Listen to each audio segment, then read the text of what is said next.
আত্মনির্ভরশীল না হলে তো মেয়েরা আপনার কাছে আসবে না। ওটা প্রেম করতে পারে, কিন্তু বিয়ের সময় তারা খুব সচেতন। বিয়ের সময় তারা অনেক বেশি কনসিয়াস যে না, সে কি করে এটা দেখতে হবে। এবং মেয়ের বাবা মার প্রথম প্রশ্নই হবে আপনি করেন কি।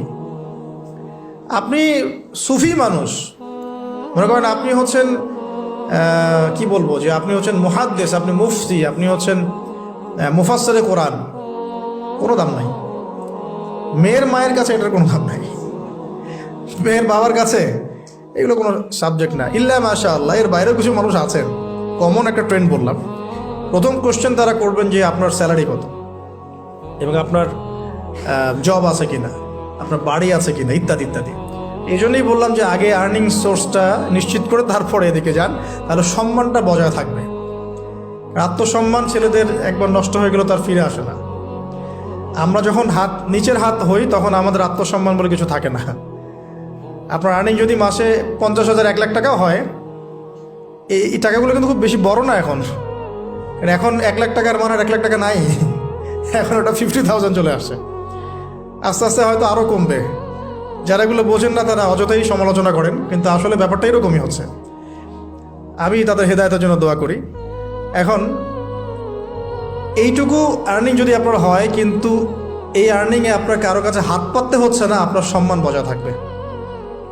যখনই আমাদেরকে হাত পাততে হবে আমাদের সম্মানটা কমে যায়। আর যদি কেউ ভুল করে ঘর জামাই হন তাহলে তো অবস্থা খারাপ, ঠিক আছে? তো এই জন্যে আয়ের একটা অংশ নিশ্চিত করতে হবে। এই জন্য একটু সবর করেন। এই সবরের সময়টা কি করবেন? বেশি বেশি ফোন চালাবেন, তাহলে সবর করতে পারবেন না। এই সবরের সময়টুকু মোতাআলা করবেন, পড়াশোনা করবেন, সম রাখবেন, আপনার রোজা রাখবেন, ভালো কাজে ব্যস্ত থাকবেন, ইনশাআল্লাহ প্রবৃত্তি নিয়ন্ত্রণে থাকবে। আর যদি আপনার বিকল্প অপশন থাকে, কৃষি অপশন থাকে, কৃষিকাজের সুযোগ আছে, ব্যবসার সুযোগ আছে, বা আপনার পৈতৃক সম্পত্তি আছে, সেক্ষেত্রে আপনি আগে বিয়ে করে রাখতে পারেন, কোনো সমস্যা নেই। এটা ডিফার করে মানুষের মধ্যে। আল্লাহ পাক আমাদের সবাইকে হালাল রিজিকের ব্যবস্থা করুন, দোয়া করি।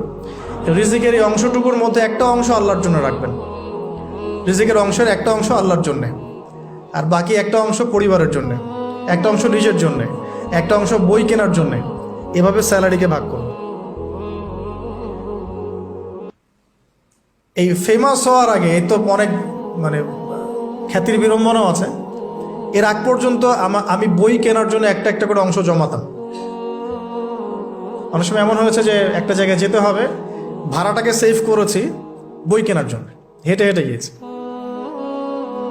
বই আমাকে কেউ কিনে দেয়নি কখনো, এভাবেই কিনতে হয়েছে। এখন আলহামদুলিল্লাহ